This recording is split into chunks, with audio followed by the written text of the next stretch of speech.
Welcome, ladies and gentlemen, boys and girls, children of all ages. Welcome to the channel. It's your boy, World of Wrestling, here today to discuss about WWE Clash at the Castle 2024 review. I know I'm about 2 days late. I should have done this yesterday or Saturday night, but unfortunately I didn't get around to it. I was too busy paying attention to my bets. Anyway, let me go ahead and go over this briefly with you guys. This was a very good show overall. Even the women's tag team match for the tag team titles in that triple threat match was pretty darn good. But it had its downfalls, like a major botch by Jade Cargill. She sucks. Yeah. Go back to whatever hole you came out of, please. And don't go back to AEW either. I don't want to see you there. So let's get into it. The WWE Undisputed Championship was the very first match on the card in the I Quit match between Cody Rhodes and AJ Styles. This was a very good match. Action, it was good. Not as good as the one they had at France and at Backlash. It was good action. It was a 4 out of 5 stars, but the ending was anticlimactic. I didn't particularly like the ending. I thought it was kind of like whatever. I think they should have made AJ Styles kind of like sell an injury to say I quit, like pretending he has a broken leg or a busted shoulder or something before he was hit with the steel steps while he was handcuffed. Something of that kind of nature that would have made me feel a little bit better about him just saying I quit, because him sitting there with nothing wrong with him and he's going to get hit with steel steps, I kind of felt a little odd about that. That just doesn't seem right. Why would you delivered all this punishment to this motherfucker, and then all of a sudden you're going to just say I quit because you're handcuffed? I would refuse to. This is your last chance. You'd have to break my arm, break my leg, give me a concussion. That's another thing they could have done. They could have done a sales job for a concussion spot. They could have sold that when he did the crossroads on the steel chair, and then handcuffed him to the ropes. He kind of like acted like he was concussed. He didn't know what to do. He was kind of like messed up, and he somewhat wakes up, sees that Cody has the steps, and then says, okay, I quit. And I got a concussion. I quit. I'm done with this shit. This has gotten too far. I quit. They could have done something like that. This is I got a concussion. I quit. You win. That's what I would have had him do. At least it would have made a little bit more sense. He's standing there with a fucking steel steps ready to hit him, and he's dealing with a major injury to his skull. I mean, that would make a little bit more sense. It would be more understanding as to why he's saying I quit with a spot like this. That's just my thought on it. Let me know what you guys think in the comments down below. Anyway, this match, I still would give it a 4 out of 5 stars. It was a solid matchup, nonetheless, despite the ending that I felt it was. The next match after that was the Triple Threat Women's Tag Team title match. This was whatever, really, to be quite frank with you. I mean, it was good action, don't get me wrong. Alba Fire and her tag team partner, Izodon, both winning the women's tag team titles in Scotland. That was surprising. very surprising. I thought Jade Cargill and Bianca Belair were going to retain the tag team titles in this. I thought they were going to lead this to a point where they were going to defend it against a tag team that's more noticeable. But Abba Fire and Isa Dawn is not a bad tag team. They've been presented as a tag team in the main roster since day one, since they've been on the main roster of Raw and SmackDown. So it is understandable, and it does give them the possibility of doing a lot more in this on television stuff. So they'll have some time to do some stuff, maybe impress Triple H and creative with what they have to offer, maybe split them up as individual performers after they lose the tag team titles down the line. That's basically what I would do there. Jade Cargill was off in this match heavily, and if it wasn't for her, this match would have been a lot better. I'm still going to give it a 3 out of 5 stars.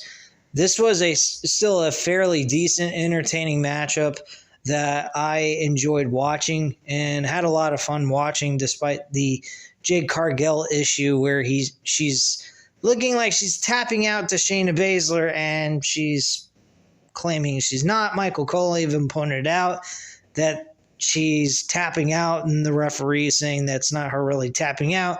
She's just showing that she's still in it. Okay. Great. I thought that was odd spot and very weird. But yeah, I think that this match was fairly decent because of the other women involved. If it was strictly Jade Cargill involved with another tag team and there wasn't 3 tag teams instead of 2, I think this match would have sucked, because at least Jade Cargill wasn't in the match through most of it, competing. So I think it was a fairly decent match, and Abba Fire and Isa Dawn winning the women's tag team titles. Fairly decent win, despite the titles being absolutely nothing. But I will give it a 3 out of 5 stars just to be generous, and they did good work in this match despite Jade Cargill's work. Next up, we had the WWE Intercontinental Championship. Sami Zayn versus Chad Gable. Jade's on the mind. Oh, fuck. Okay, anyway, let me repeat that. Sami Zayn versus Chad Gable for the WWE Intercontinental Championship. This was an awesome match. I enjoyed it. It probably wasn't as good as the match they had on Raw, but it was good nonetheless. I'm giving it a 3.5 out of 5 stars. Solid action overall. These two guys really did a great job with one another in this matchup, and they did exactly what I said they were going to do. If there was a clean finish, Chad Gable was going to lose. If Chad Gable was going to win, it would be a fuck finish. And I was correct. I was halfway there. I said that Otis and Maxine Dupree and Tozawa, which I thought were going to be there. They did not. Tozawa was not there. But Maxine Dupree and Otis left the match after an accidental ricochet of Chad Gable flying into Maxine Dupree's ankle and pretty much putting her out of commission. This really pissed off Otis. Otis did not like what Chad Gable did, even if it was accidental.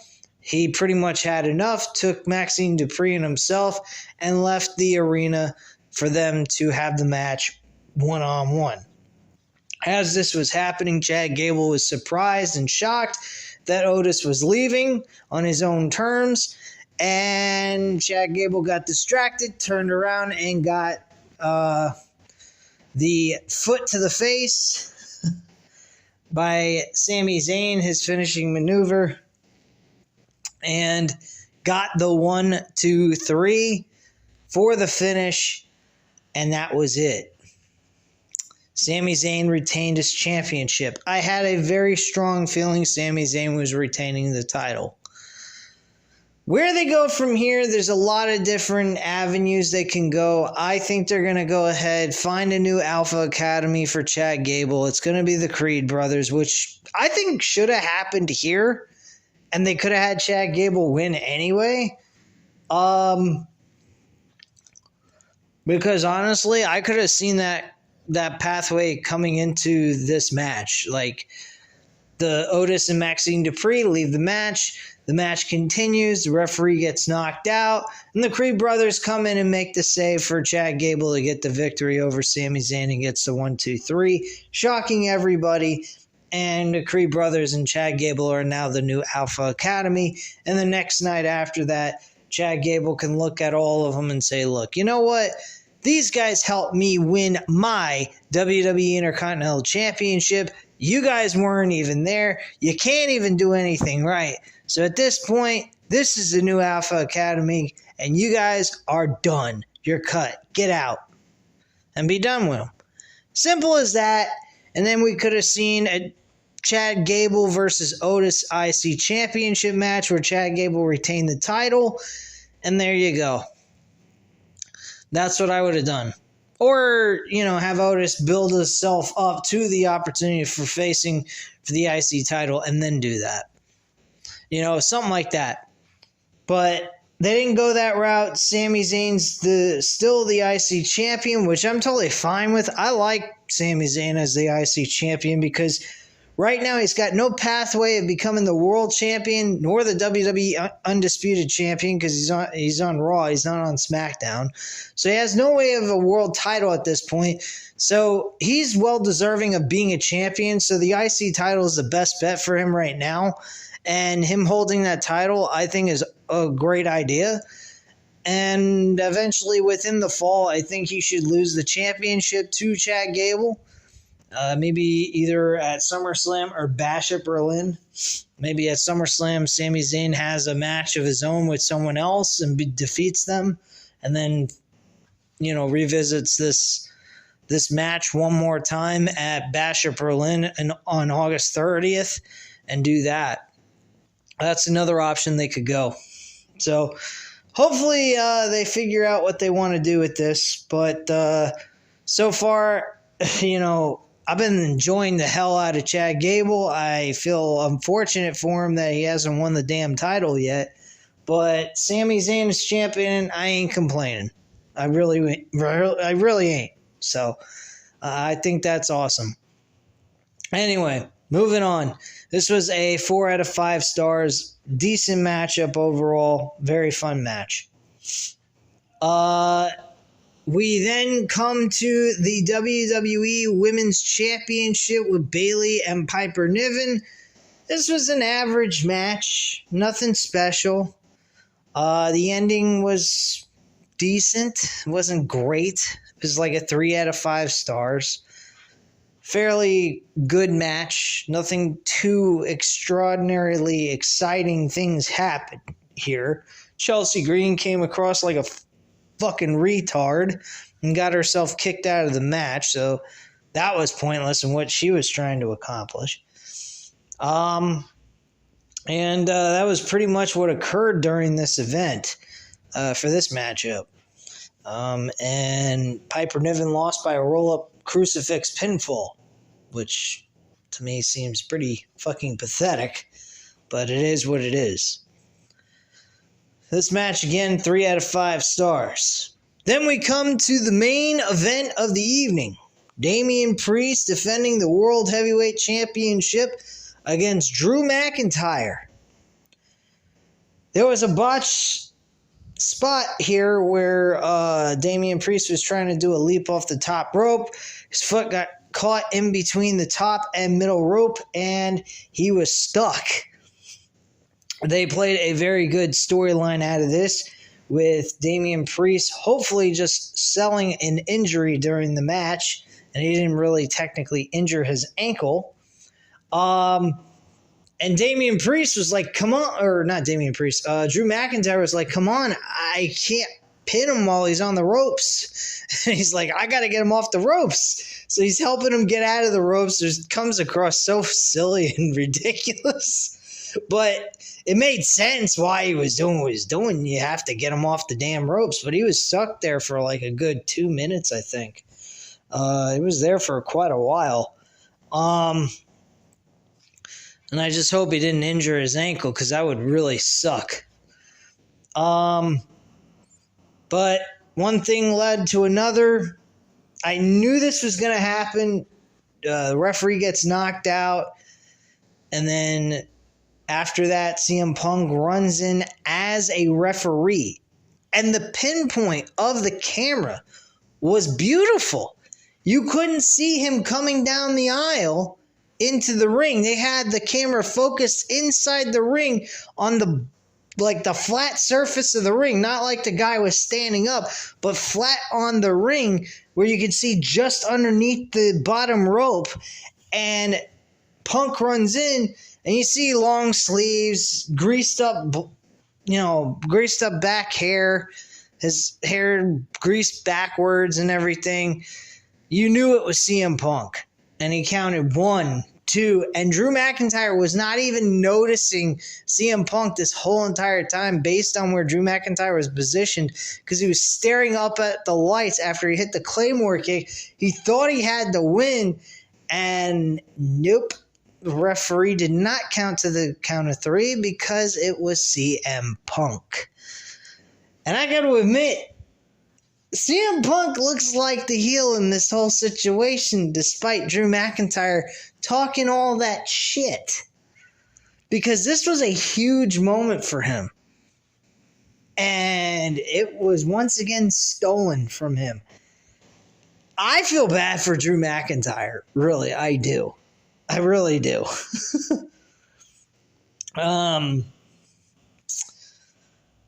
Honestly, I don't know where they're going to go with Drew McIntyre and CM Punk. Apparently, they're hinting the idea of a Hell in a Cell match at this pay-per-view that's coming back called Bad Blood. I believe it's going to take place in October. It should be kind of interesting, them bringing back an old school pay-per-view from 1997, and they used it in 2003 and 2004. I think it was also in 2005 too. No, that was Vengeance in 2005. My bad. But yeah, the 2003, 2004, they used Bad Blood, and in 1997. So, I mean, I'm okay with the idea, but I came across a video earlier today. CM Punk was asked by a reporter, do you think they should book the match between you and Drew McIntyre, first match inside of a Hell in a Cell? He says, because I'd really love to see that match as the first match. And he goes, this is why I'm glad some people that love wrestling do not book these shows. Because that sounds like a lot of shit. He was mentioning he just came back from an injury. He's not interested in getting into the ring with Drew McIntyre inside of a Hell in a Cell anytime soon. And he just wants to beat the shit out of him with his bare hands. And that's pretty much it. As he should. I don't think he should be inside of a Hell in a Cell with the way his body has been holding up as of late for the last few years between AEW and WWE. I have not been very happy with CM Punk's. His body has not been able to hold up. He missed out on the opportunity with Seth Rollins CM Punk match, and that really pissed me off because I think Seth Rollins and CM Punk would have pulled off an excellent main event night one, and I think he would have finally gotten his moment, and I think that's what the main story for CM Punk is at this point, getting his moment in the main event of WrestleMania. And that's what I think they should focus his whole thing as between Royal Rumble and WrestleMania. How is he going to get to the main event of WrestleMania? And that is it. That's his story from beginning to end. Between January to April. That's what I'd be focusing on. So hopefully they do it. This match was definitely a 4.5 out of 5 stars. Good matchup, entertaining shit. Crowd of Glasgow, Scotland did not get what they wanted, but they had one hell of a fucking match, and it was fucking enjoyable as shit. So anyway, guys, at this time, you know what to do. Hit the like button if you like this video. Hit the subscribe button if you're not already subscribed to the channel. Leave a comment down below. I'll definitely get back to you on that. Thank you guys very much for watching, and have a great night, guys. Bye.